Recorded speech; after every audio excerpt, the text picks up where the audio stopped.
نرفع الرايات سوف يعلمون أن نحن المسلمون قادمون. Assalamualaikum warahmatullahi wabarakatuh. Nama lengkap Imam Bukhari. Dikutip dari buku biografi Imam Bukhari, karangan Hanif Lutfi yang diterbitkan Rumah Fikih Publishing disebutkan, Imam Bukhari lahir tepatnya pada 13 Syawal 194 Hijriah, atau tanggal 21 Juli tahun 810 Masehi di Bukhara, atau Bukhara, sebuah daerah di tepi Sungai Jihun, Uzbekistan. Nama lengkap Imam Bukhari adalah Abu Abdullah Muhammad bin Ismail bin Ibrahim bin Al-Mughirah bin Bardisbah Al-Bukhari.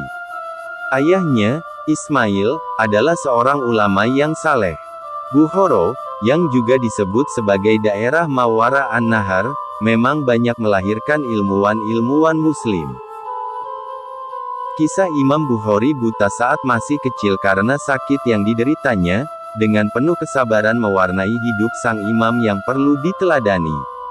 Perawi hadis bernama lengkap Abu Abdullah Muhammad bin Ismail bin Ibrahim bin Al-Mughirah bin Bardisbah Al-Bukhari itu sempat buta pada usia 10 tahun.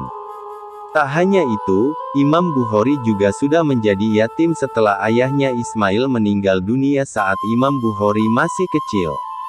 Imam Bukhari ketika kecil mengalami rasa sakit yang teramat di kedua matanya, hingga akhirnya mengalami kebutaan. Keadaan tersebut terus dialami Imam Bukhari, hingga suatu ketika Allah mengembalikan penglihatannya berkat usaha dan doa yang dipanjatkan oleh ibunya. Doa ibunda Imam Bukhari ternyata diijabah Allah Subhanahu wa Ta'ala dengan memberikan kesembuhan dan mengembalikan penglihatan kedua mata Imam Bukhari seperti semula. Dikisahkan, suatu malam, ibunda Al-Bukhari tertidur, dan ia bermimpi melihat Nabi Ibrahim alaihi salam. Dalam mimpinya Nabi Ibrahim berkata, "Wahai perempuan, sungguh Allah telah mengembalikan penglihatan putramu, karena banyaknya tangisanmu, atau banyaknya doa yang kamu panjatkan." Yatim sejak kecil. Ketika Imam Bukhari masih kecil ayahnya meninggal, sehingga ibunya merawat dan mendidiknya seorang diri.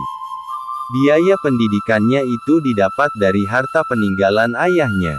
Ismail, ayah dari Imam Bukhari ini tampaknya memang dari awal suka dan cenderung kepada hadis nabawi. Ketika pergi haji pada tahun 179 Hijriah, atau 15 tahun sebelum Bukhari lahir, beliau menyempatkan diri menemui tokoh-tokoh ahli hadis seperti Imam Malik bin Anas wafat 179 Hijriah, Abdullah bin Al-Mubarak wafat 181 Hijriah, Abu Muawiyah bin Sholih, dan lain-lain. Tidak berselang lama, Ismail wafat ketika Imam Bukhari masih kecil. Sebuah perpustakaan pribadi ditinggalkannya untuk Imam Bukhari, di samping semangat untuk mengaji hadis. Dalam keadaan yatim, Imam Bukhari lalu diasuh oleh ibundanya dengan kasih sayang. Dibimbingnya untuk menyintai buku-buku peninggalan ayahnya. Bersama-sama kawan sebayanya, Imam Bukhari belajar membaca, menulis, Al-Quran dan hadits. Wallahu alam bisawab, demikian episode kali ini, semoga bermanfaat bagi kita semua. Assalamualaikum warahmatullahi wabarakatuh.